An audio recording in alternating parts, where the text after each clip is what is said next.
like to introduce our incredible panelists. We have Cara Walters. They are a seasoned, you know what, right? They are a seasoned marketing strategist with a proven track record in tech and product marketing. As VP of Marketing, Cara is a visionary who turns challenges into opportunities. Their passion for creating strong brand cultures and their innovative approach to customer engagements make them a trailblazer in the industry. Welcome. We have Carla, brings her hands-on experience in digital marketing to the panel, drawing from her experience in sync systems. Carla's focus on delivering tangible results in the digital space, combined with her commitment to fostering inclusive marketing strategies, makes her a valuable contributor to this important discussion. Welcome. So glad you're here. That is the best t-shirt I have seen. Lee, welcome. Show your shirt again. We've got to see Hello. Yeah, it's one of my favorite shirts. I had to wear it for this. Love it. You don't need to do crime, but you can be gay. I'll say that. It's a legal disclaimer just because it's being recorded. I'll remember that and try to stay out of trouble. Lee is a passionate advocate for growth and inclusion in the tech industry. As Director of Growth Marketing at SmartPass and the host of the Lee2B podcast, Lee is committed to driving meaningful change. His deep dedication to sustainability, LGBTQ plus rights, and mental health shines through in every aspect of his work, offering a unique and powerful perspective on the future of tech. Welcome, Lee. Thank you so much. Shayna, hey. Shayna is a transformative leader in the field of diversity, equity, inclusion, and belonging. Her work reshaped cultures at companies like HubSpot, where she has truly been a powerful advocate for creating inclusive workspaces. Shayna's dedication to building thriving communities and driving impactful DEI and B initiatives make her an inspiring voice for change. Welcome. And last but certainly not least, Irene Welcome, a senior software engineer at HubSpot, is driven by a commitment to anti-racism, queer and trans empowerment, and social justice. Their innovation work in tech is fueled by their dedication to creating a more equitable and inclusive industry. Irene's unique perspective as both a tech professional and an advocate for marginalized communities, which are typically known as the global majority, brings a crucial voice to this panel. Wow, wow, and wow, to use the most descriptive words I can think of at this moment. I would love to dive in, and we have a full slate of questions. And I'd like to start this off with asking each of you, and I will give it to one person and allow you to popcorn it around. What does showing up authentically actually mean, specifically in the workplace? Lee, you want to kick us off? Of course. Thank you so much for letting me kick this off. And I just have to thank Digital Reach Online Solutions, of course, for putting on these amazing panels and events that are not just good if you're gay, but they're also good if you're a HubSpot user, which is both of me. So yay. So thanks again. So pumped to be here. And to me, I have a really, really clear definition of authenticity. And it's when the same way a straight, cis hetero person can be like, hey, I spent the weekend with my wife, my husband, and not even think twice about it. To me, it's the same thing, that I can just say my boyfriend, that I can just say something like that, and it's not having to think twice. It's not having to put any energy into code switching and talking all bro-like with my boss. So it's really just not having to put any other energy into contributing to your company. And it's as simple as that to me. Follow-up question, Lee, do you have to dial down your energy? Does it extend to that as well? So this is like extrovert Lee right now, which is part of some of the other questions here. So like usually I'm not this high energy. I just pretend I'm an extrovert. Love that. Who do you want to go next, Lee? I don't know. I don't like to put anyone on the spot. I'll let you do that. Oh, I do. Shayna, what do you think? What does showing up authentically actually mean? You know, as soon as Lee said that, I knew that it was coming to me and we were ready to go. So thank you so much. I've been adopting this concept lately that a really good friend told me about, which is basically making choices and decisions and moving forward in your life with a full body yes. So there's no part of your body that is feeling tense or anxious about any of the things that you're doing or any of the decisions that you're making, you are making a full body yes. And if it's not a full body yes, it's a definite hell no. So I've been trying to incorporate that as authentically as possible at work too. So reminding yourself that yes, there are stereotypes that surround you, but even if you fall into some of those, if that's a part of you, that's what it is. And you should embrace that fully. Speaking up in spaces, being able to hold folks accountable in spaces, making sure that the workplace is safe for you as well as for other people. I think if you go in and you're able to not hesitate about the things that you're going to say, how you're thinking, how you might come across. I'm a Black queer woman. There are so many stereotypes that can go across what we can do. And a lot of it frames in being too much and too with some sort of description point, and being able to move past those and just be myself fully and not go back afterwards and have those anxious thoughts that are like, oh man, did I do something wrong? Did I set us back? Did I make a mistake? Should I have actually done that? And I can just sit in my full body yes of like, no, you said that exactly the way that you would have said that to a friend, to a family member, and you can say that in the workspace too. So that is how I've been taking it, is being a full body yes in the spaces that I'm in. Is there anything you hold back? I mean, there's a lot of words. Are you fixing your face? There's a lot of words. I was like, it's like when the words get there and I know I have to fix my face a little bit, but I think it's the words for the most part. I understand the fact that, yes, there are some things that initially come to your mind. And I know that there are ways that I can best communicate that as a person rather than because my brain chooses violence on a regular basis. So I have to make sure that my brain knows that we don't always have to choose violence. That's the key thing. Shayna is one of those level people that I know at HubSpot. This is such great insights. Cara, do you show up authentically? What does it mean? What do you hold back? So for me, showing up authentically means just showing up. Just showing up is important. If I am able to be present, that is where I'm at and what I'm thinking about. If I'm able to not be anxious about what I said, love the full body yes, that exact feeling of I'm here, I'm proud, and I'm ready to go. And some things I do hold back are my volume and my personality sometimes. That was originally back in the day. I held those things back. I'm a loud, outspoken queer, and that isn't for everybody. So my type of person.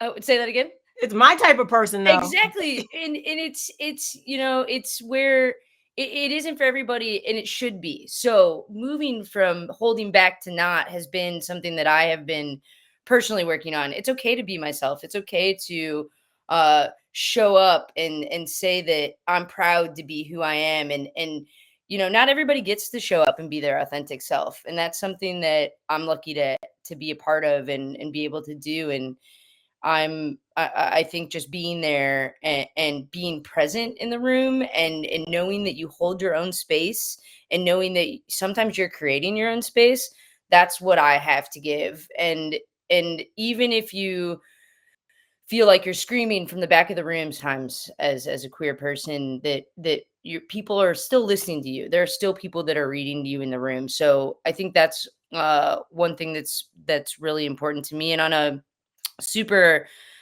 specific level, some things that I do hold back are when, something happens, throw it out there, when something happens politically at the local level and it affects my day. That's something that really happens all the time. I live in North Carolina, so very. I'm sorry. Well, yeah, I live in North Carolina, so very flex space, one might say. And things happen at the local level that no one is even thinking about, and that no one cares. And you could have the most gut-wrenching day, and you have to still show up to do your job and show up for your team.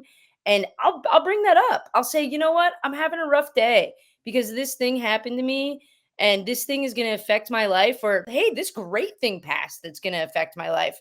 So being able to verbalize the little things also helps me be authentic. I'm big and authentic in my own self, but there are things that affect that, and being able to communicate to my teams and my coworkers and my friends and everyone around that really drives me home. And that's something that I've learned to not hold back no matter what industry I'm a part of. And that's a choice. Thank you for sharing that. As a disclaimer, I lived in North Carolina for over a decade. When I say I apologize, it comes with 10 years of taxes. That's okay. I apologize. I have friends who were like, I won't visit you when I first moved there. So we're good now. We're getting there. I'm in Arizona. I have no ground to stand on. Carla, please, what does showing up authentically mean to you? Sure. I mean, I think a lot of it is what Kara was saying about choice. I think for me, it means really being able to freely choose the parts of myself that I share at work and the parts that I don't. And it means not feeling like obligated to hold anything back, but also not feeling forced to share things that I don't want to, or even alter things in order to feel safer or more accepted. So that for me is, I think, a big part of it. And I think also what Lee was saying, just it's how I started breaking out of certain discomforts back in the day when I started working. Just like seeing people mention, straight people mention their spouses, their partners so casually, like it's never a big deal. And so that was like my first tiny step, just being like, okay, why is it a big deal for me? Like I can also mention that casually. I can also throw it out there. And it did not feel casual the first time I did it, but I feel like it was a great way to sort of start dipping my toes into being out at work and just being comfortable with that. And here we are today. So I feel like it worked. You mentioned holding things back. What does it feel like when you choose not to share? It feels like a lot of pressure. I feel like I held myself back for years when I was out and when I was not out. And it hurt me, I want to say in a lot of ways, yes, personally, but also how I built relationships professionally. And so I feel like it really hinders your ability to relate to people on any level, because at the end of the day, you're not fully being yourself and you're not bringing yourself to the table. I think there's a distinction between bringing yourself to the table and sharing everything, as I was saying at the beginning. And so it really prevents you from building authentic relationships with people, even if it's just a work relationship. Thank you so much for that. And by the way, this makes business sense. Employees that feel belonging are more productive and don't attrit, and it costs money to replace employees when they attrit. This is literally this whole woke diversity, this whole thing. Companies do it all the time with the products they sell. Harley Davidson sells a bicycle that they say is for a man and for a woman, and they sell clothes for a man and what they say is for a woman. They're already woke in their product line. Imagine if you did that for your people. Irene, please share with us what showing up authentically means to you.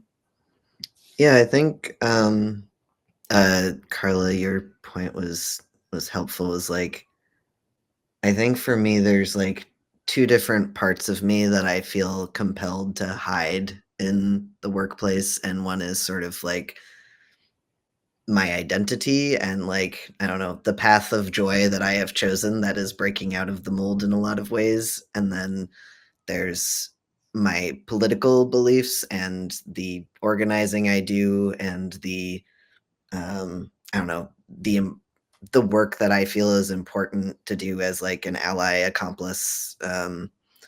And like basically like Carla talking about how, you know, straight people take time off work for their kids, for their spouse, to go get married, to, you know, they bought a house. I don't like, there's like all these things when I first started in tech that I thought of as like acceptable time off things.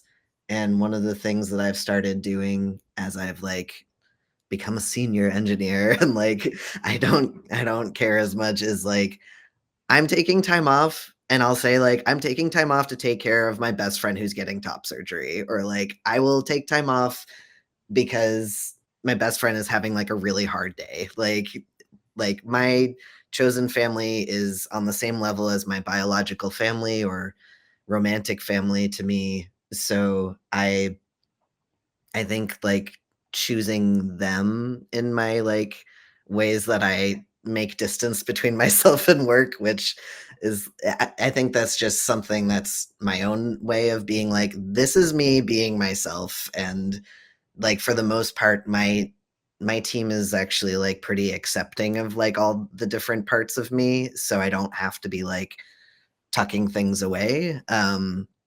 But I think like, yeah, thinking about what are the things that you deem acceptable to I don't know, make space for yourself for. And I try to tell the truth as much as I can about that. Thank you for sharing that. I loved your phrasing, your path of joy, the path of joy you have chosen. And it sounds like, because I'm totally projecting, that you also do something as you're in your time off and organizing around political things. Can you share the number one thing on your path of joy? Well, some things are not safe for work. But, I would say lately my path of joy was taking a bunch of time to work on a Tech for Campaigns campaign that was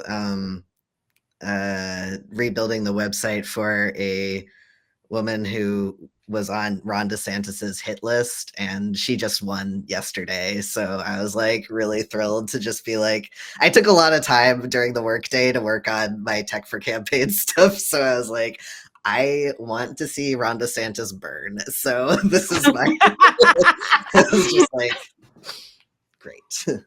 So that's bringing me a lot of joy right now. I can appreciate that feeling.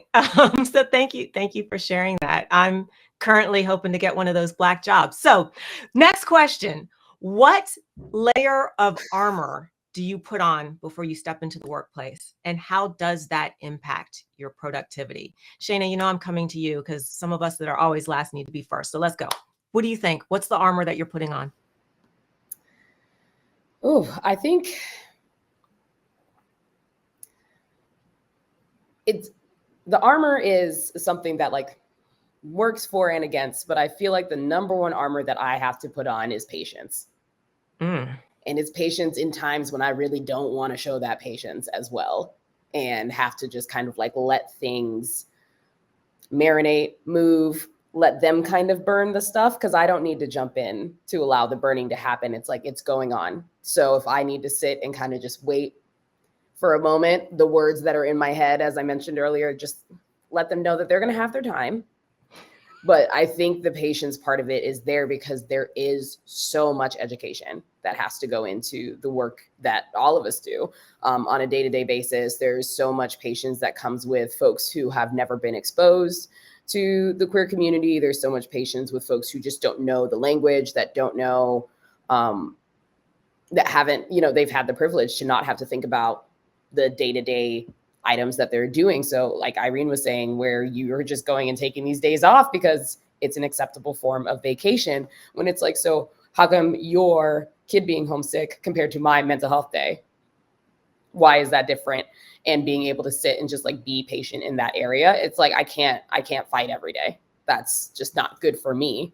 And so the patience has to come in. And I think that's the number one armor I've had to keep myself grounded in what is being discussed, being able to kind of take a step back and see what the bigger picture is and what the actual conversation is, where the actual gaps are. Because it's like, are they, ignorant, racist, a bigot, whatever other ism, or do they just actually not know?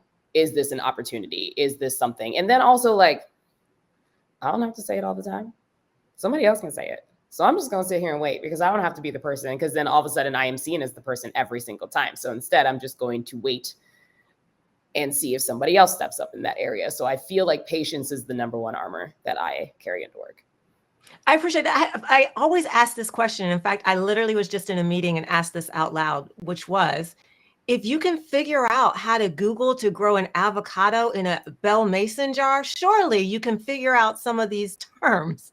Like, surely you can do some self-education. And I include myself in that. Kara, when you think about the armor you put on, what does it look like? And what does it hinder you from doing? So armor, yeah, that's a great question. For armor, for me, comes mostly in live events when I'm meeting people. So I feel like the first time I meet someone, or started a new company, and I work in startups, so I'm working with a lot of Fortune 500 companies that people have a perspective that they don't know how to handle you. Right. So we're not in big companies, and you have to kind of put yourself in a little box. So what I try to do is I look at myself in the mirror every day, and when I'm going to an event, when I'm going to the first in person, I'm going to meet leadership piece, and I say, you got this. Being gay is great.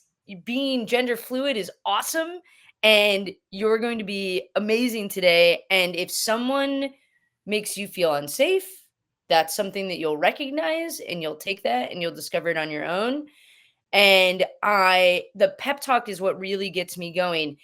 And it's ironic though, because the literal armor, like the physical armor that makes me feel myself, like wearing my binder, having my chin hair, being a short little gay in a power suit, those things that make me feel so queer and confident in my everyday life that I choose to love and have embraced and like can't get enough of, that armor is actually kind of chainy in the workplace for me sometimes. I can feel like, I mean, people don't even think about this. And I explain this to some of my coworkers sometime, and they're like, wow, you think about all that before you meet one person? I think about, am I in the right space to have chin hair?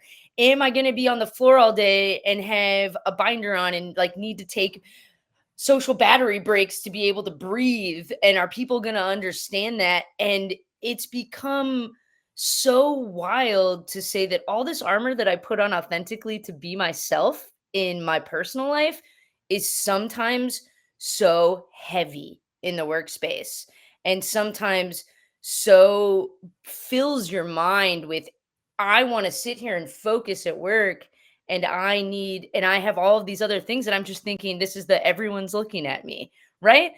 If I go in there and I hold down that space and I think, man, the suit looks great today, I'm gonna sit here and think and stroke my chin hair like a straight cis man would do. That's great. Or any man would do, any person would do.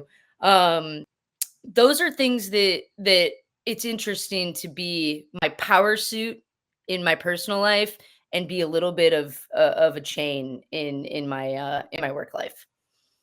Thank you for sharing that. I'm not going to repeat the full characterization that you shared, but I will ask Lee, what is your power suit equivalent? Ooh, power suit equivalent. I don't know. I don't know if I have an equivalent because I'm not a power suit. So I think that that kind of is it. But I was this is me reflecting the question without a good answer. What I think was so interesting about this question is it's armor. I mean, look at that. And if you asked me this 10 years ago or so, like my answer would be very different. Armor for me might have been like, at first I talked to, my female colleagues who I can trust and have always had an easier time kind of, being authentic around. But armor is like protecting yourself from others for the most part, and I think that's an interesting term. Now, how I am now, it's more about protecting myself, yes, from others, but kind of myself too. And so, yes, like there's the outward armor where I'm selective about what I'm gonna be vulnerable about and who I'm gonna be vulnerable with. But to me, now it's more of that, like I have my own mental barriers and I understand a bit more now, where it's like I need to protect my energy. I need to protect my mental health. Like arguing with trolls on LinkedIn, like probably not a good use of your mental energy. Jumping on some other task because you want to look like really, really awesome and a team player might stress you out. So to me, it's yes, that vulnerable thing with other people, but it's also just, take that armor and also protect yourself from yourself. You're your own worst enemy sometimes. I love that. Thank you so much for sharing that. Quick poll, yes or no? Do you have to be out at work? No. No. Should you be out at work? I love shooting on people. Here we go. I mean, Lee I'll says take it. yes. Okay. Do you poll in the room, or you want us to chat, Dr. V? I want to hear now. The next question is why? What's the why behind it? So I'll chime in. I think everyone comes out in their own time, if ever. And I think it is a total privilege to be able to be out at work.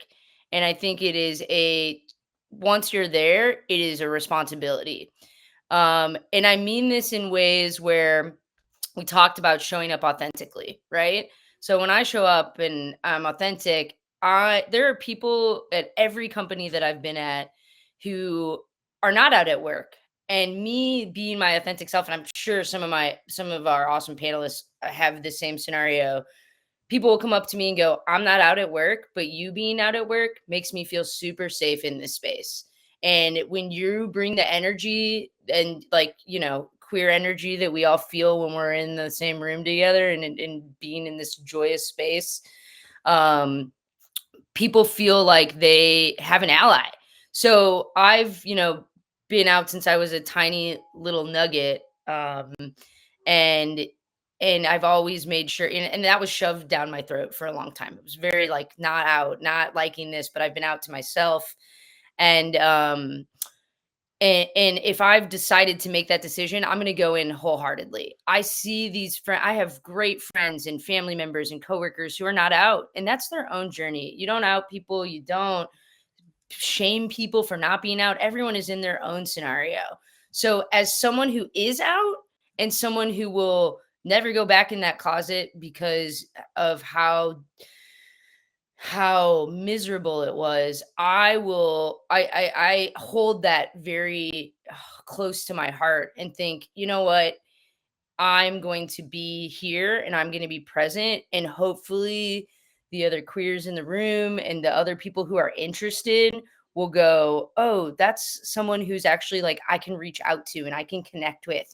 And when that happens, it is so important to me, because for all the times that I wasn't out and I was closeted and things like that, I never had an ally or someone that I could look at. I grew up in the middle of Missouri, and it is so important for me to see that. So I feel privileged. I feel lucky that I am out, and I feel like people will come out on their own terms at work if they decide to or not. And depending on your career path and where you're going, you don't have that luxury, and that's okay. And just know that if you're that person, that there are allies in the room that support you, and that's why I will always be loud, out, and proud. I appreciate that. It sounds like that encounter that you had with that other person saying, hey, I'm not out, but I see you, and that it sounds like you might have been a superhero to them. So I want to ask Lee, how has being part of the LGBTQ plus been a superpower? And if so, and if it has, what is your superpower? Yeah, so I think superpower, when we look at, I'll talk to me, but I think in general, when you look at the community, there is a level of empathy that you just see here with people, and you see it with other people. And yes, it's because of our own personal struggles with ourselves and coming to ourselves, but we tend to be a bit more exposed to diverse people. Like there was an article I saw today, like 70% of Americans, I think it was from GLAAD, don't know a trans person in real life, for example. When you're in this community, for example, you're just exposed to that quicker and easier, and it's just a bit more natural. And that just really helps when it comes to making things that are not for you. So I'm in marketing. I think certain things are funny. I think certain things work, but my audience might not. And I need to really get into their shoes. So when you have that just more natural, like, understanding of somebody's struggles, you're able to relate and then talk to them easier, and then they trust you, or you can solve their problems better. The other thing, like, I get gay people, like LGBTQ people, I keep saying gay, sorry, like, they're just more creative. They are, I'm sorry, like, part of it becomes is that empathy and our experiences, but, like, we've always just had to think about things differently, and we've always approached things differently. So it's just, plus we don't have to worry about, like, oh, maybe they'll think my idea is, like, too feminine or too man, or like, why did you know about that? Like, I don't care, I'm being creative. Like, it's just a power there. So that's for me there. And I think just a lot of people in the community, we have that creativity that I like to see. You just said something. You said, I'm sorry, I'm saying this, but I actually should be saying that. So Carla and Irene, I'm coming to both of you. I would love to know, how do you redirect or even correct individuals when the micro or macro aggressions show up? Carla, you want to start? Yeah, for sure. I think in my experience, the most like effective tools that I've seen for microaggressions have definitely been conversation and information, and for me in that order, because I think it's so much easier to be aggressive towards someone that feels foreign to you. So I like to have conversations with people with that individual just unrelated to the situation. And it sounds so simple, but you break down a lot of walls by just talking to someone, showing them you're a person just like them.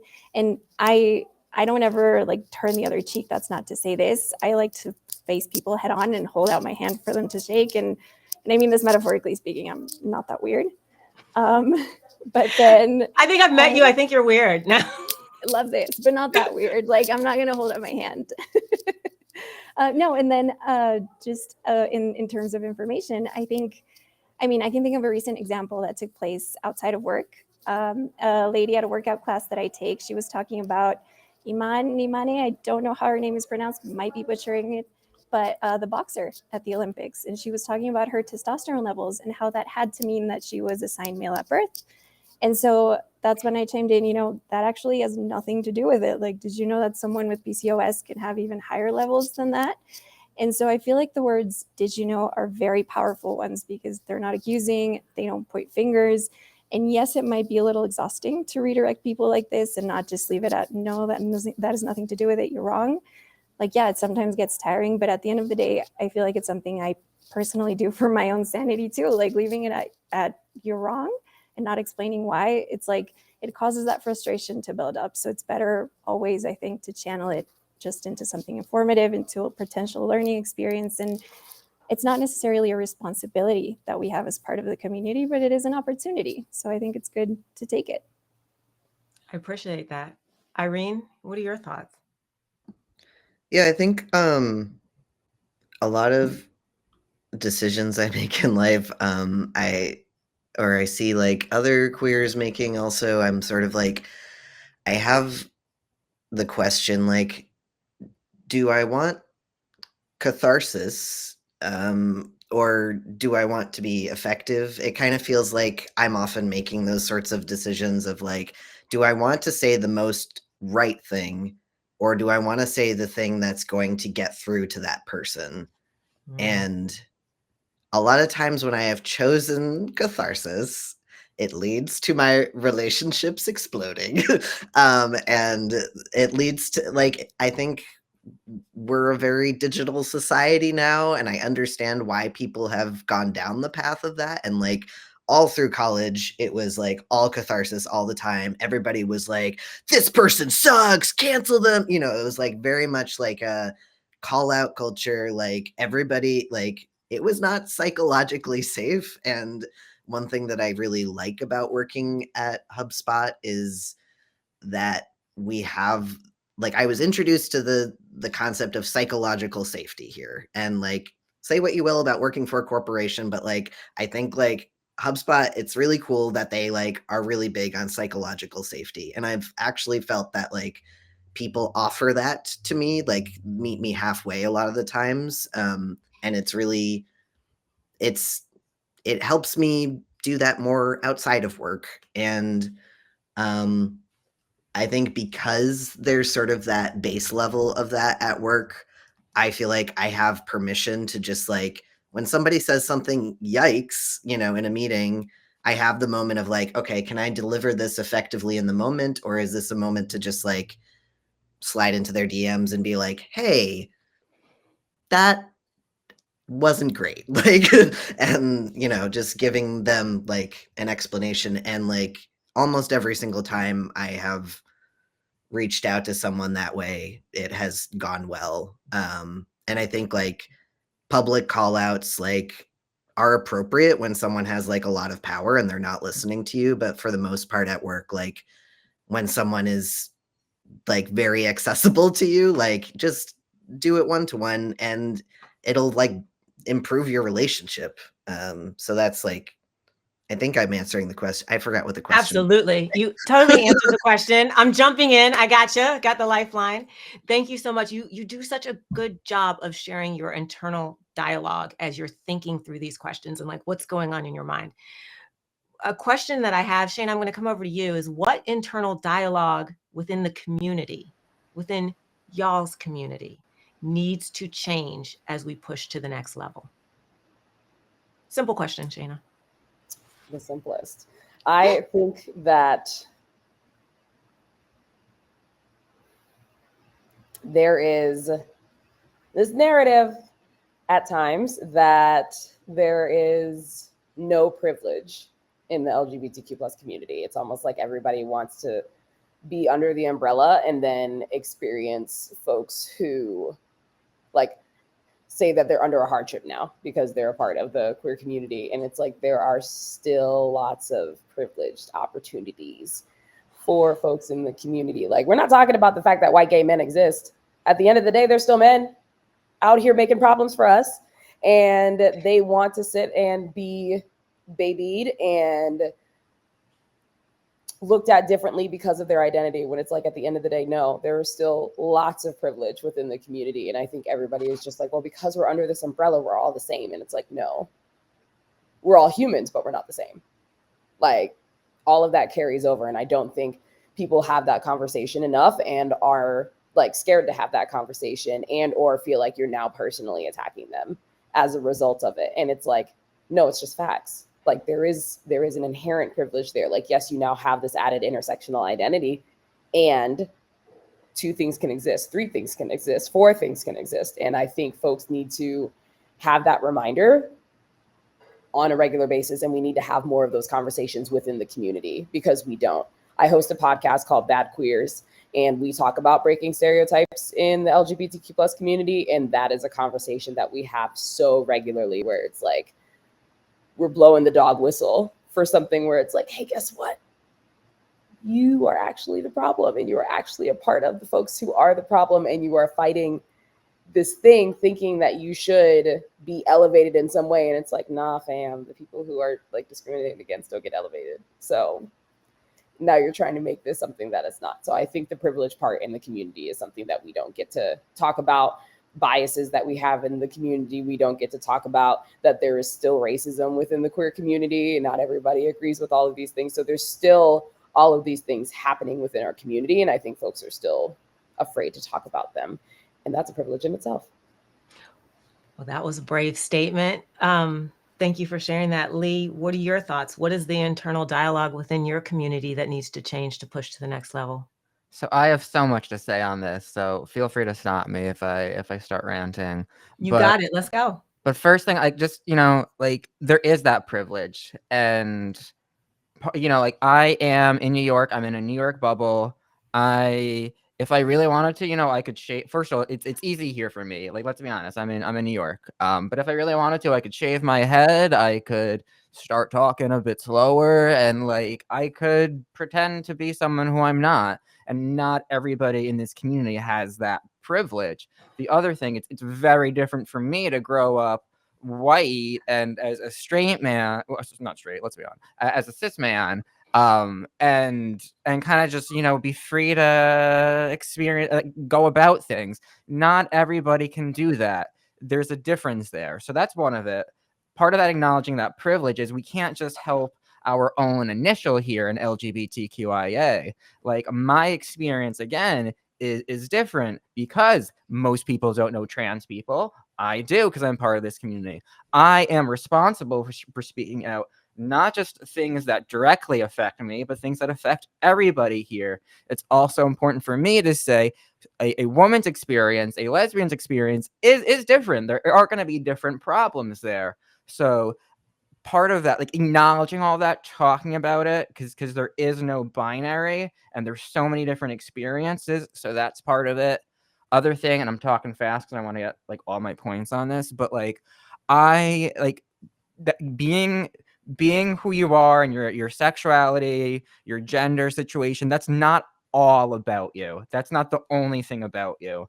So when I see some people make that the topic of every single conversation or every single LinkedIn post, I just kind of think of that Key and Peele sketch where you guys know what I'm talking about, where it's like he's the really like obnoxious flamboyant guy, and he's like, you can't do this to me, and then it turns out the other one's just, you know, a normal person and kind of gay too. So it's like that shouldn't be the only thing you talk about, and that shouldn't be more than what you're doing with your colleagues at work or something about that.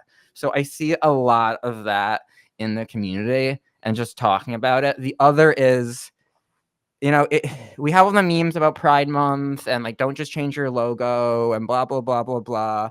But the more aggressive we get here, and aggressive might be a poor choice, but like, we want people to ask questions. We want people to say the wrong thing. I don't want people to be afraid of saying the wrong thing.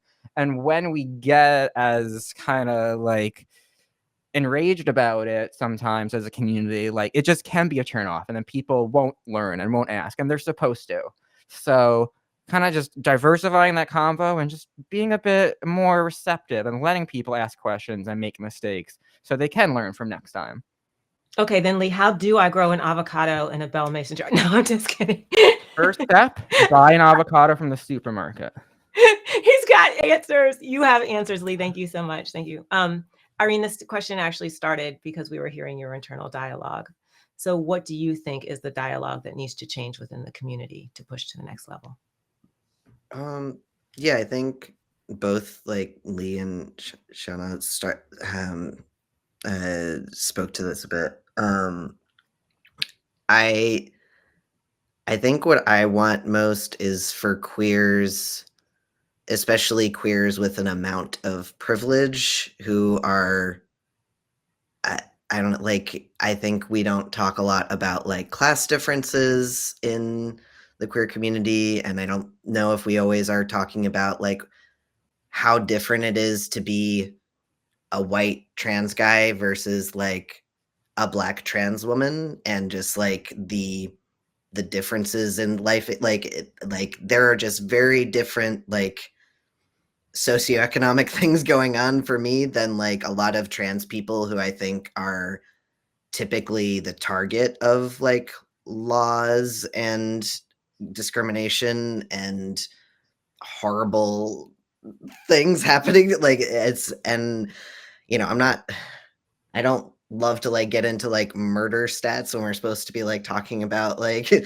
how do you live your most authentic self, but it's like I'm just not going to experience the same amount of like emotional and physical violence as like I don't know, someone who grew up poor and is a trans woman. Like it's just, you have very different concerns, and we don't live all the same lives. And it really, I think it frustrates me when queers who have like a significant amount of privilege choose to just like jump down the throats of people who are like confused or like don't know what they're saying or saying things that are problematic.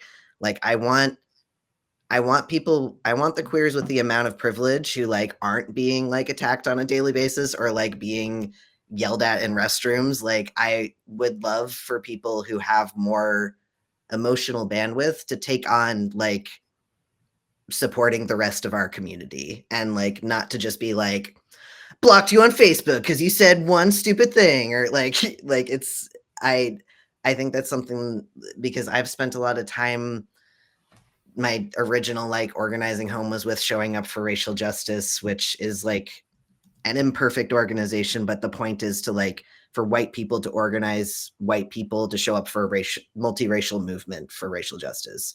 And like I want white people to educate each other about racism. Like I want white people to talk to each other about like their class differences, and to like not just always doing this like professionalism game. So I think like I have had so much success with like talking to people who have fucked up one-to-one that like I just want to see more people doing that, who have like the bandwidth to do that. So well, you may not want to quote statistics, but I certainly will. Trans women are 4 to 10%. I've seen 4 times to 10 times more likely to be confronted with sexual violence or a violent crime. So I'll throw that out there. Cara, coming to you. What have you had to overlook or overcome to get to where you are? And how do you reconcile those compromises?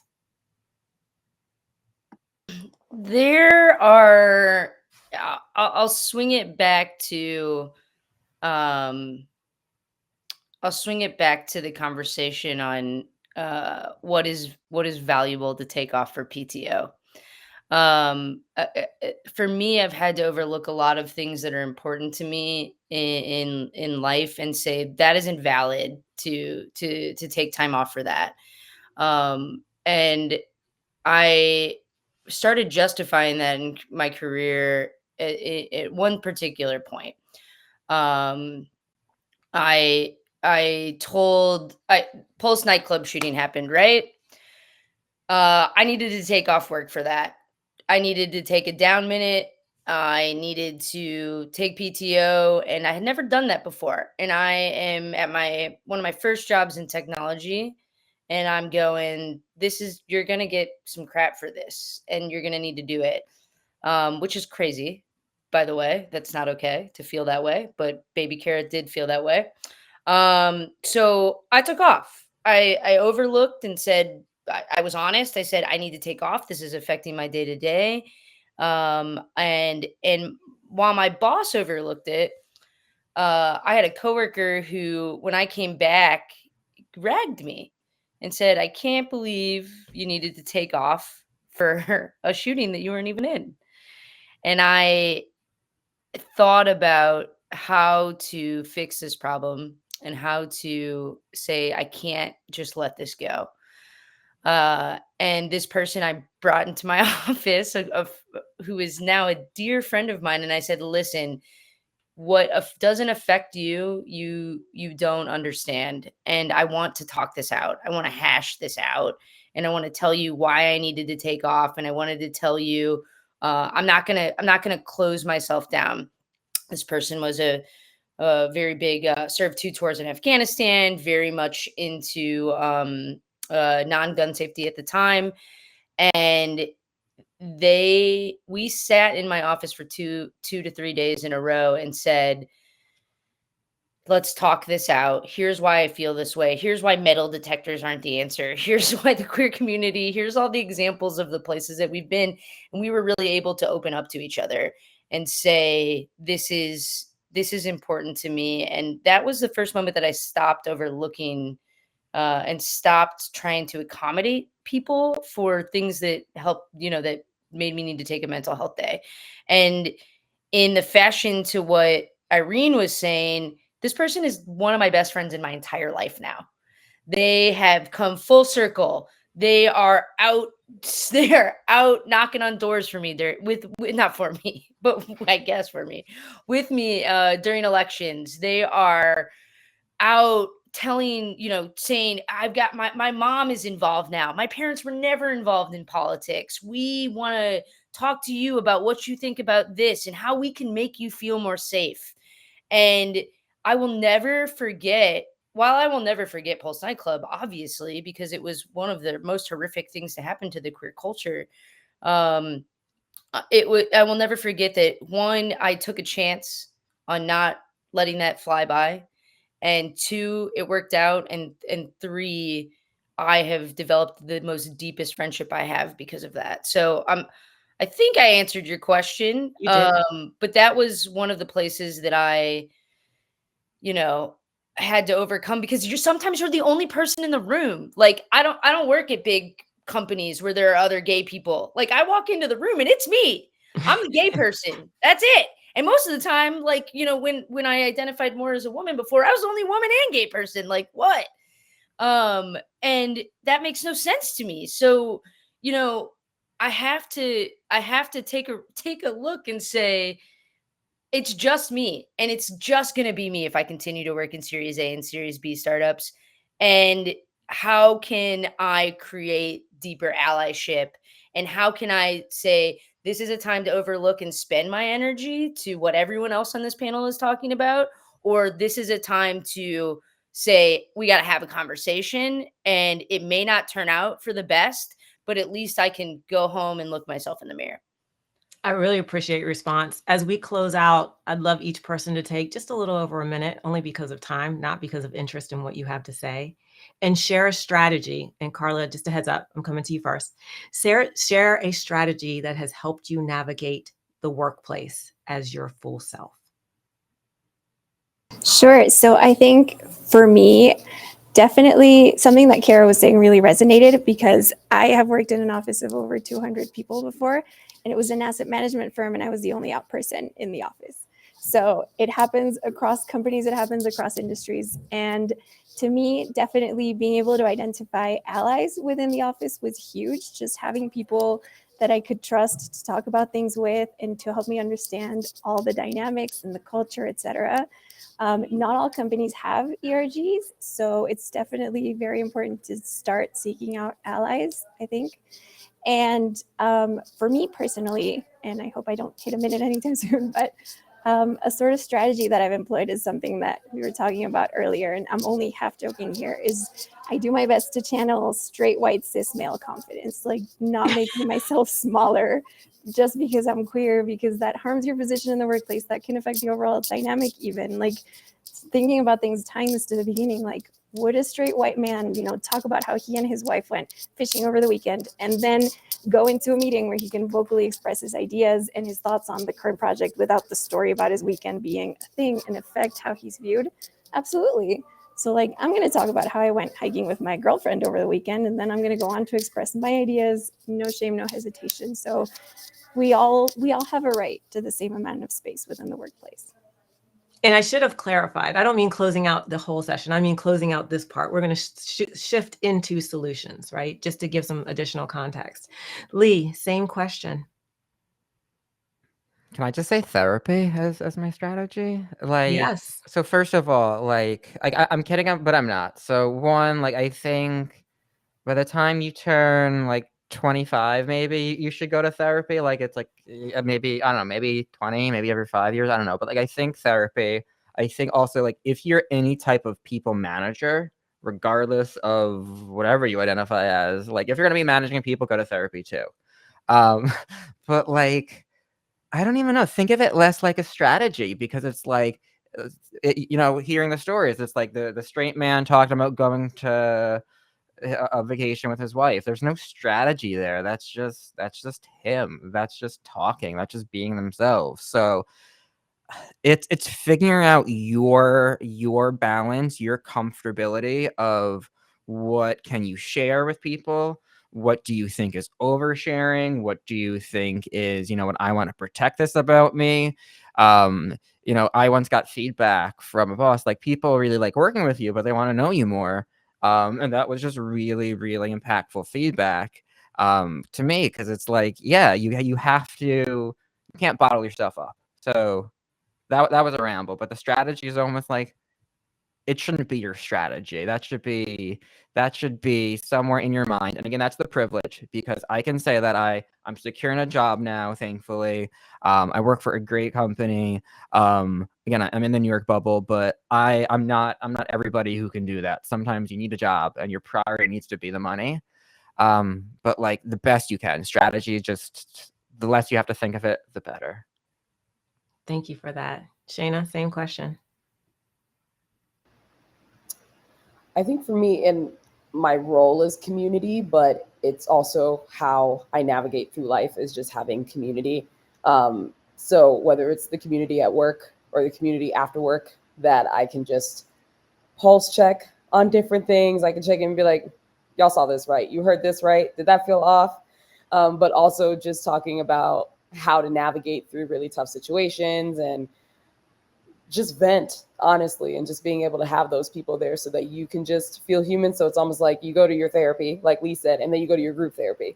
And that's with all the folks that you can kind of sit there and be unfiltered with. And if you aren't able to be your authentic self, you have that bubble or those people that you can kind of turn to. But it's each of my jobs. I was like, the one job that I left the fastest, even then I had people to make sure that I was like, this is out of pocket. And they were just like, no, this really actually is. Or to even pulse check to say, like, they drink the Kool-Aid a little bit too. And that's a good red flag for you to know that, like, this is not the place for me to be. So being able to like have those people that you can build trust with and that you can just turn to both at work and outside of work. You got to have those outside of work people as well. So balance between the two, but community is so key. And that's my main solution. Thank you for that. Irene, which strategies have helped you navigate workplace dynamics? I think one thing that, like, to be fair, HubSpot is my second tech job, but one thing that I did before I decided to accept my job there was to talk to a trans person and a person of color who worked there, who were both like, one was part of POCA, which is people of color at HubSpot, and the other was part of the trans spectrum group. And I just like, I did my own like, this might be harder at a group at like if you're applying for a job that's smaller, but like talk to the people who you feel like are your people, like who work there already, and like get some feedback on like, what does it feel like to be one of the only one of you there? Like, how do you like, is it easy to advocate for yourself? And like, I had some like really awesome, like starting conversations that like, HubSpot is a great place to work, and you have to manage up. Like you have to say, you have to have the capacity to be like, this is going wrong, like, and then tell somebody, and like you have to like advocate for yourself. And so I got like that very strong feedback from a couple people before I started working there. And I think that really like set a baseline for me of like, okay, like good things don't just come to me, like I have to advocate for myself here. And then like as soon as I like became part of HubSpot, I got my team lead was a very sensitive man who saw that like I could use some he was good for a cis man, and he set me up on like a couple coffee Zooms with people, other queer people and people who like have similar interests to me. And some of those coffee chats have been like really crucial to my mental health at work, is like talking to people who are not on my team, know nothing of like the day-to-day of my job, but like they know the HubSpot context, but they don't work with me. And that has been really helpful to just have, like, to everyone else's point, therapy. Like, yeah. So Thank you for that. I have a question. So as identities intersect, you have these people that you think are your allies, and then it hits the fan and they're silent. So I'd love to hear from the panel, just a quick shake of head, and also in the chat, I'd like to know how many of you have actively put your allies on notice that they're expected to speak up and show up.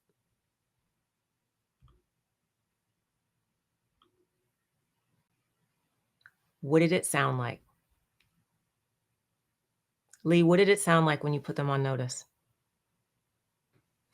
See, again, I don't know if I really have the best stories for this, because I go out of my way to not plague myself with these people. What I do though is when I'm a bit more surprised, rather than maybe like, I think a lot of it more is like surprising or the microaggressions than like the full on kind of offensive stuff. Now with me, at least nowadays, I kind of just like to ask why, or like, oh, what do you mean by that? Kind of the same way you do when, like, if somebody makes a joke that is like offensive or rude or misogynistic, all I got to do is ask them to explain why it's funny, and like they realize what they do. So it's kind of the same tactic where if that does happen, or if I'm like, did I misunderstand that? So that's how I interpret it. If I'm really angry, I'll be like, or like snarky, I'll be like, so just to be clear, you're saying this, right? And you know, again, that's not always the best way to do it, but sometimes it's effective sometimes. Thank you. Thank you for that. I bet it feels good sometimes too. Carla, have you put them on notice? And when you did, what did it sound like? Because that silence is deafening, right? No, it really is. I think something that comes to mind is a friend of mine who was at the asset management firm we previously spoke of. And she was very much an ally. She was involved in the Out and Ally ZRG at the office. So like everything was great. And then one day we were all talking, we went out to dinner, and someone dropped a very transphobic comment.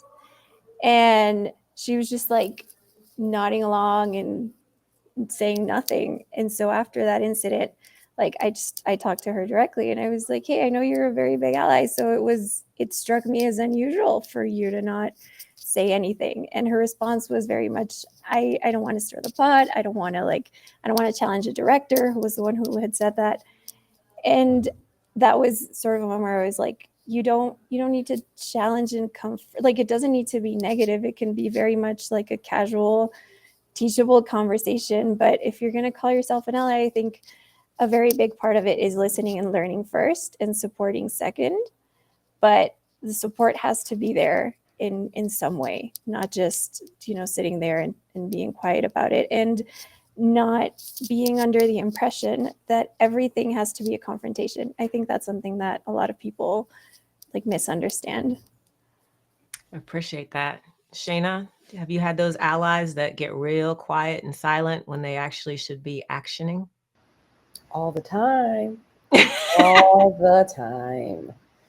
I think there's a lot of cases where I think they're used to me speaking up, and so then they don't feel the need, because they know I can support myself, and they have to show up and show out too. So it's fun when I do get to be silent. It's fun when I do get to do immediate, like, see how this action impacted. Not in the case of like an LGBTQ thing, but it was a group of queer women who were in a group chat and we were talking about sports. It's me and one other Black queer woman in the group chat. There are no photos. And she called me her in the group chat. And I just didn't say anything. That was where my little patience came in. I was like, I'll wait. And the side group chat of like a subgroup of those friends messaged me to be like, did she just confuse you with the other person in the chat? And I was like, looks like it. And left it. And they're all going off about it and talking about it on the side, but they're not talking about it in the group chat. And then I was like, wonder what somebody's going to do about that. And they had to be like, oh, right. Jumps into the group chat and says the things, comments the things. The person who did it messaged me on the side to say, I'm so sorry. But I'm like, why couldn't you just say that in the group chat? And then I didn't respond to her for a day. I knew I was going to see her the next day in person. And so she came and she was like, hey, were you mad at me about the thing? I was like, no. And she's like, oh, well, why didn't you message me back? I was like, because I wanted you to know what it felt like. And we were able to laugh it off and we were able to move. But those are like simple things that happen. But a lot of the times it's like, I can see friends looking at me to say stuff and I can just as simply be like, after you put up the proverbial mic, say that it is yours. Like there are just so many ways that I have to navigate it that there's no one way to do it. But there are a lot of conversations that happen after where it says like, well, why don't you just say it in the group chat instead of just coming to me? I feel like you feel that coming to me was okay. I appreciate that you checked on me. And it would have been just as impactful if you had done it in front of this. And just breaking down those different scenarios. I've had to do this with managers. I've had to do this with peers. I've had to do this with friends. I've had to do this with strangers. It's interesting to be able to have to see how many different areas you have to do it. But like, this was the thing that the example I just gave happened not even a week ago. And so it's a constant thing. And a lot of times you do have to like choose your battles in those moments too, because it's so constant. It's like, you have to protect your heart. You have to protect your head. And so being able to figure those things out. But, I always like to encourage people to get a little creative for them to understand and feel in that way, where I was just like, I'm not being petty by not answering you. I don't have any response, so I'm going to leave it. And when you came and talked to me about it, I was like, I'm glad that you came and asked me about that. And now you know how it feels. And we laughed about it. So. Look, Shayna, I know I started this by saying it's not about me, but I feel so compelled to check all of our text messages to see if there's ever a time you haven't responded. As a cue, I got it wrong. Irene, how are you calling in people who say they're allies? And how are you requiring them to actually be the action that they said they would be? Like, how are you putting them on notice that they're expected to speak up? Because, by the way, allies are expected to speak up as an ally. I am saying we have a responsibility. So over to you, Irene. What are you thinking? I think like for a lot of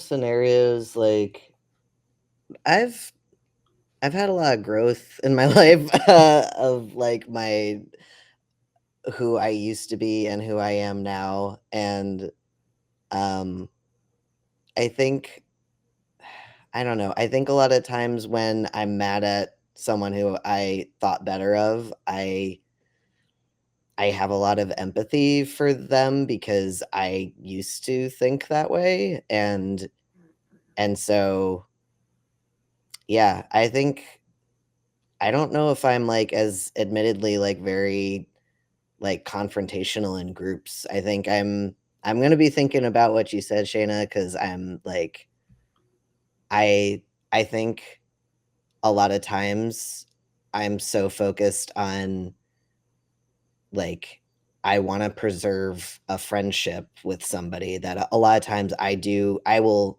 be like, that was out of line. Let's have I'm scheduling a meeting with you and I'm bringing a notepad that I have taken all my notes on, like how that could have gone better. Um, and, but sometimes I am very much like, I, I don't know if I'm like as outspoken in the group chats because I have done that. I used to do that on the internet so many times and it would like boil me inside to like be in a never ending like thread on Facebook about something. So I don't know. I don't know if I'm reconsidering my approach, I guess, but I think for the most part I am it I come well prepared to my call outs. And sometimes that means I don't do as much in the moment. I'll sort of like collect data and then be like, my logs say, You are not an ally. yeah. This is speaking like gonna a need true more. engineer. Yeah, an engineer for sure. Were you done, Irene? Because I know we cut you off as we were supporting what you were saying. Okay. Kara, how do you approach calling allies out and calling them in? Because there is action required. You know, I think one of my most call outs for allies is, and again, this is like being the only queer person in the room, and like most of the time, is there is actually allies who cross a line that think they are too loud. And I mean this in a space of specifically cis white males who become we're allies now, we're buddies, so you know what that means, we can be sexist and talk about women together, and that drives me absolutely nuts. Just because we both are attracted to the same type of individuals does not open it up for me and you to talk about women. I want to be very clear that that is not okay. And I would say I have had that happen to me every single place I go. Showing up to events in my own company, in other companies, working with partners, everybody gets a drink and everybody thinks being an ally means we can be sexist. And that's the hard line that you got to draw, because then not only are you like, hey, this is not allyship, also you're being sexist and you got to knock that off. So that is a strong one. I'm sorry, I'm getting very passionate about it because it's like an every week thing. So that's one of my things of going, hey, this isn't like, I'm got to call you out that like, we're not going to vibe like that. And I don't do that. Like, I don't sit here and like, hoot and holler at women that I feel like you think is appropriate. And now I got to also address that that's not appropriate. So that's one of my things that I have to talk about all the time is educating men on that perspective, that just because we are aligned on who we date makes it okay for us to do that. So you're kind of talking about two steps there. And then to what everyone else is saying is like, For me, a lot of times is like pronouns. And this is very important to me because I changed my pronouns about 2 years ago. So I identified as like she, they, and then moved into they, them. And people who I'm like, I really want this to be it. I feel more, this is what I identify as now. Um, I would call out people who I knew feel safe, maybe leaders, maybe people on my team, and say, hey, this is important to me. And I know this is not, this seems silly, I think, sometimes to people like, oh, I'm never going to understand that. I can't learn anything. And I'm like, you manage like a $4 million budget. You can't learn how to say they, them. Like, that's bonkers to me. Like, why are we here? And so putting those people on note and going, hey, this one thing, like people getting my pronouns correct, it's going to be a thing now. Can you please make sure that's important? And those people show up, and those people who don't correct and who don't interrupt, I go, okay, we got to have another conversation. We got to, like you were saying before, Irene, we got to go check the notepad, and it's been like 10 times in a row, and we're going to need to like make that that percentage a little bit better. So I think those are my two to put in checks of over allyship and under allyship. As an ally, I will make the statement, blanket statement for all of the allies. It's not enough to just show up to the parties, right? Yeah. I mean, they're good parties. Yeah. It's not enough to do. It's just not Mhm. enough. My favorite question to ask any person that I come in contact with is the following. What is most important for me to know about you or about this topic? What do you want me to carry forward? So I'm going to give everyone a moment to think about that, because that's the question that's coming. And I think this goes really well to Carla's point earlier, way earlier, which is like when you know someone, it's a lot more challenging to dismiss them, to marginalize them, to sideline them. Carla, I'm going to start with you. What's the most important thing you want me to take away and the rest of us to take away about you? Absolutely. I think about me would probably be that the fact that I'm queer is like a slice in the pie of what makes Carla Carla, and it's the same size as other slices, if not smaller or maybe bigger than some others. And I think that's important, not because being queer is not a huge part of my identity, but because my experiences, what Irene was saying, like how I grew up, what I've lived through, where I've lived, the people I've interacted with are so different from Shayna's, from Lee's, from Irene's, from Kara's, from yours, Dr. V. And so I think that's a very big part of it, that part of being an ally, part of supporting the community is realizing that we're not a one size fits all situation, that there are so many letters to like the term LGBTQIA, and there's a plus for a reason, because there are so many different identities, so many different experiences. And so the takeaway for me would be just to always be willing to listen and learn, and to know that it's okay to make mistakes as long as they come from a place of more ignorance than negligence, I want to say. Like, just knowing that it's fine if you make a mistake and if you ask a question, because I would much rather someone come to me and ask me certain things than assume and end up saying something potentially hurtful to me or to other people. So I think that's for me the biggest takeaway.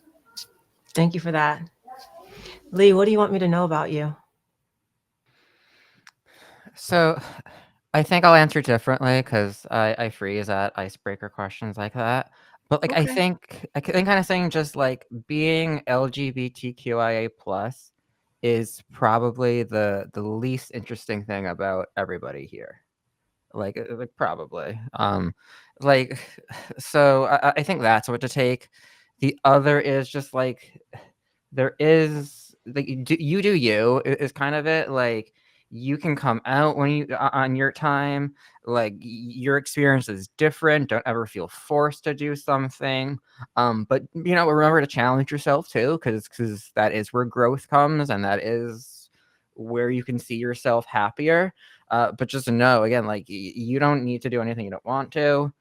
The last thing, just like what I think is important about this topic is like, it's again, I kind of said it before, there's no binary. It's not like you are gay, but, or you are trans, but it's like you're a software developer who happens to date women and you're a woman, or, you know, you're in marketing, or I can talk about gay issues without that being the only thing people know me for. And I'm saying me here, but like I talk to a lot of people and they're like, hey, like, you know, I'm afraid to really to say stuff about it, or like I'm okay people knowing that, but I don't want to talk about it because I don't want to be, you know, like the gay salesperson. I want to be the salesperson. And like there's nothing there that says you have to be one or the other. You can be both. You can be any and all at the same time. Like you do you, is what I'd say. Thank you. Perfect response. I appreciate that so much. Irene, same question. Yeah, I wrote a thing about another question that I feel like is sort of relevant, which is like, Go for it. when I graduated from Vassar College in 2010 with a women's studies major, did I think or hope to be working at a CRM software company? Absolutely not. But in my late 20s, I decided that I wanted to buy a house, to be more financially independent, wanted to be a provider for my friends and family, and I just wanted like a little more control over my life. And working in tech has enabled me to have a lot of those things. And I feel very strongly that like other queer people like go for it. Like, and if you ever are considering like a career in software engineering, talk to me, because that's one of the things I'm very passionate about, is getting more weirdos into tech. I think like a lot of my hopes and dreams for the world are not really connected to my full-time job. But my job gives me the ability to have like security in my life, to take time off for my friends and to show up for protests and actions like whenever I want to. Like I come into this intending to redistribute the wealth I earn from HubSpot, like emotionally and financially, and it's a path that I would encourage other queers to, if you are interested in a career in software engineering and you want some sort of mentor, please reach out to me on LinkedIn, because I am here because so many people were very kind to me and gave me like advice and a leg up. So big on mentorship.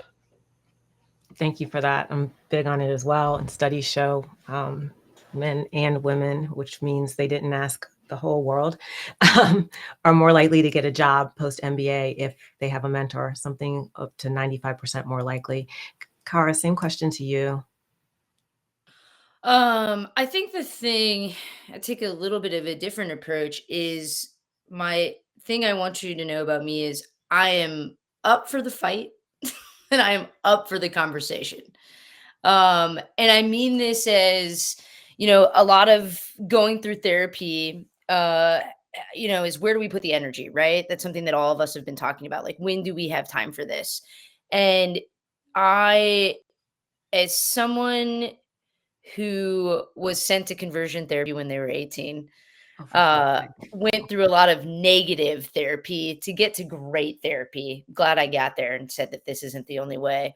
And if you are someone who needs someone to rally you, if you are someone who wants to join link forces at work, if you are someone who wants to create a group that we need more of, and you need someone to stick up for you, like, I'm it.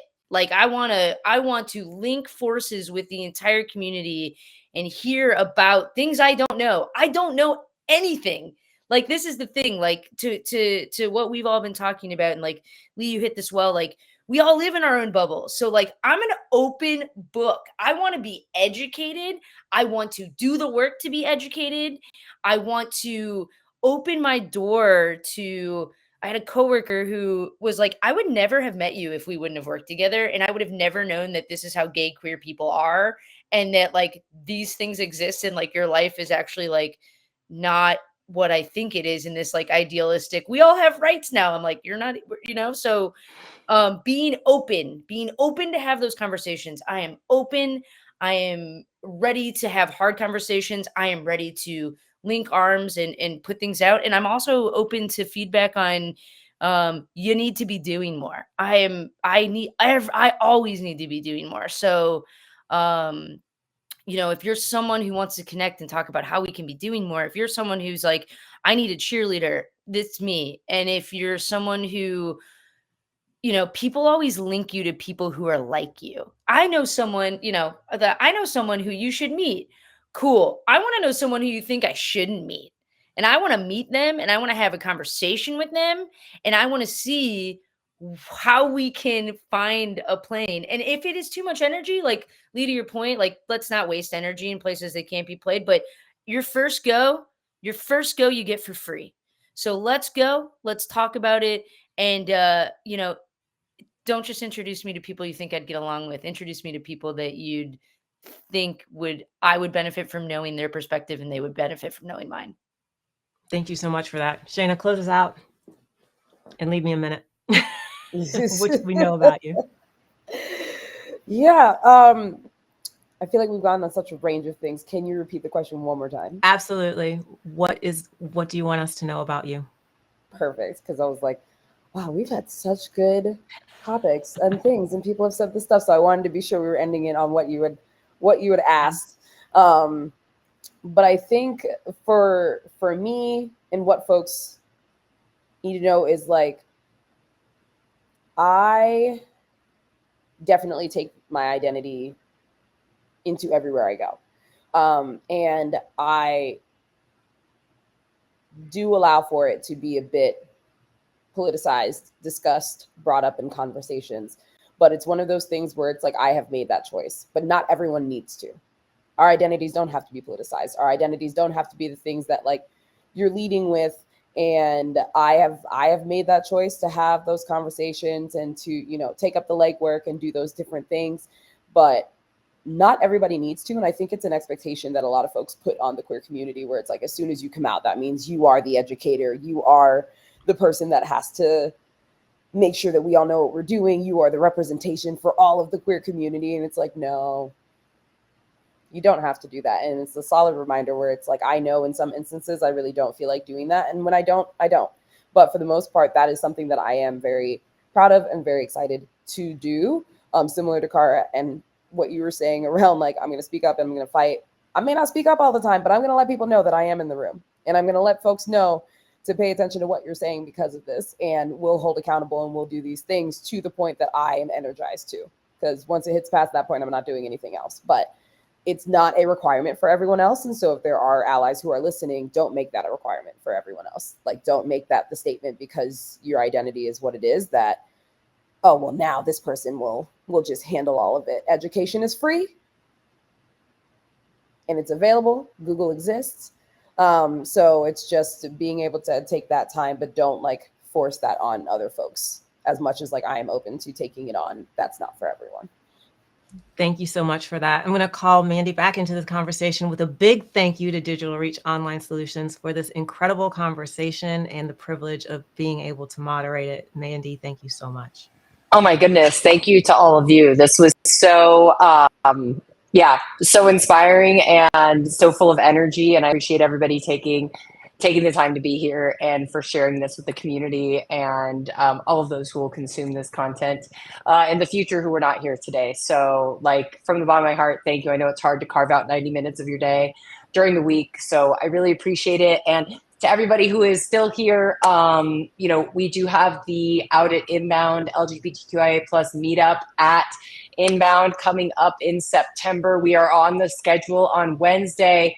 We're going to have drinks that night. So please come and join us. And drinks meaning whatever you drink, right? Not necessarily alcohol, whatever makes you happy. So, you know, we would love to see you all there in person, get to say hi, get to carry on the conversation, and yeah, and celebrate together. So thank you again, everybody, for being on the panel. Thank you for everybody who came and attended and contributed in the comments. This was my favorite event so far. So thank you all. Have a great rest of your week. And again, fantastic job moderating, Dr. V. That was amazing. So thank you. Thank you. All right. Bye, everybody.